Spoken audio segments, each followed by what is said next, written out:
Alors les amis, je viens aujourd'hui vous parler d'un sujet, le terrain et ta vitalité et ton tempérament. Alors, on vient au monde avec un terrain, un potentiel génétique, un terrain et un tempérament.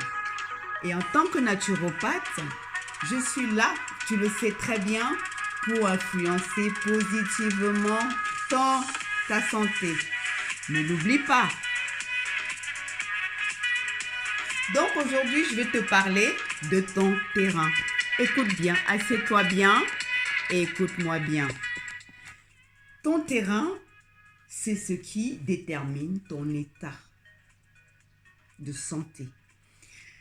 Alors, pour comparer un petit peu, ton terrain, c'est comme la terre du jardinier. Si le jardinier a une terre carencée, une terre pauvre, il lui faut étudier son état du sol pour savoir qu'est-ce qui lui manque à son sol pour lui apporter ce qui manque pour que son sol puisse produire, pour que son jardin puisse produire de bons fruits, de bons légumes.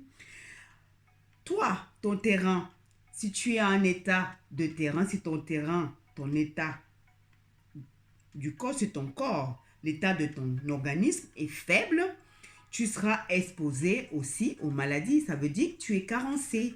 Donc, ta vitalité, il faut qu'elle soit toujours haute, elle soit très élevée pour que tu aies une immunité haute.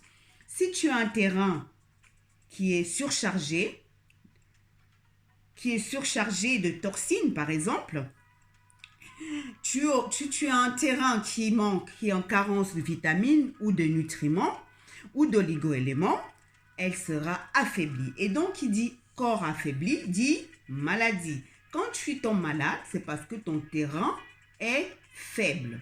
Tu as une basse vitalité, donc ton corps est ouvert, ton immunité est faible, tu as une basse vitalité, donc le corps est exposé aux agressions extérieures des microbes, des virus. Alors, moi, je conseille d'avoir une vitalité toujours haute. Et pour avoir une vitalité haute, il y a une étude à faire. Il y a un exercice à faire parce que pour avoir cette vitalité haute, il faut savoir où tu en es avec ta vitalité et ton terrain, Donc, je te conseille dans mes prochaines vidéos, je te conseille de regarder mes prochaines vidéos et t'abonner pour savoir où tu en es sur ton terrain et ta vitalité. À bientôt.